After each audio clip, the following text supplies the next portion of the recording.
दफा मैं घर गया ना, अम्मी को बोलूंगा मेरी शादी करा दो, कम से कम कपड़े तो धुले हुए मिलेंगे। कौन करेगा आपसे शादी? कौन करेगा मुझसे शादी? क्यों? मैं कोई मर्द नहीं हूँ? मेरे ठिकने कद पे मत जाओ, अंदर से पूरा हूँ। आपकी अम्मी को क्या फायदा होगा आपकी शादी कराकर? अम्मी को कपड़े धोने पड़ते हैं, बर्तन मांजने पड़ते हैं और घरेलू काम करने पड़ते हैं। उसकी इन कामों से तो जान छूटेगी। बोलना यार अम्मी मान जाएगी, मुझे क्या पता मानेगी नहीं मानेगी।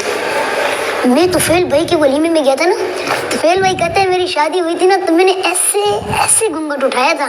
ज्यादा ड्रामे नहीं कर, कपड़े दो। पता है कितना खर्चा आता है शादी में? शादी शादी लगाया हुआ है, कौन देगा आपको खर्चा?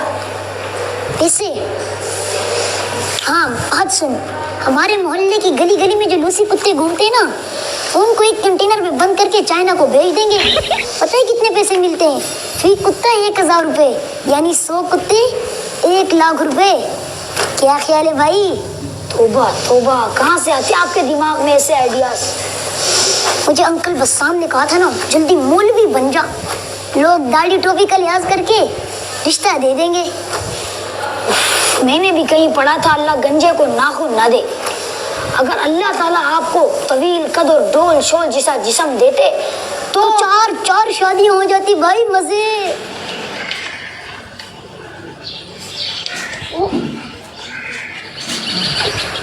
अबे यार आप यहाँ बैठे हो? वैसे भी दूल्हे के कितने मजे होते हैं, नए कपड़े, नए जूती, नई शेरवानी, फिर उसको लोग हार पहनाते हैं, फुल प्रोटोकॉल होता है बाबू। हाँ, और 1 महीने बाद कोई पूछता भी नहीं है। जब खर्चे बढ़ जाते हैं तो पूरा करना मुश्किल हो जाता है। शादी न करना यारो, तुमको बता रहा हूँ, आफत गले लगी है, उसको निभा रहा हूँ। टंग टंग टंग टंग टंग। अबे वो काम अल्लाह ताला का है। जब बच्चे होते हैं तो पैम्पर्स और दूर का इंतजाम अल्लाह कर ही देता है, लेकिन दूल्हे के जो दखरे होते हैं ना, वो देखने लायक होते हैं। दिमाग नहीं का, चुप हो जा, अभी जाके मैं तेरी उस्ताद को शिकायत। अबे यार मैं तो मजाक कर रहा था, आप इतनी जल्दी नाराज हो गए, खामखा में मेरी शिकायत लगा दी। वैसे मुझे निकाह वाला खुतबा भी याद है, मैं अपना निकाह खुद पढ़ाऊंगा, मुझे मौलवी की जरूरत नहीं है। लेकिन अपना निकाह खुद कबूल कैसे करवाऊंगा? बताऊं कैसे कबूल होता है? अगर मेरे को यहाँ पे कोई लाठी मिल जाए ना तो आपके सर में मार के शादी का खन्नास निकाल दूं। तभी तो कहते हैं बच्चों को शादी पर ही लेकर जाना चाहिए। इधर आ, बच्चा नहीं हूँ, सब समझता हूँ। मेरी शादी में लड्डू के डब्बे, छुआरे, जलेबियाँ, कमाल है यार।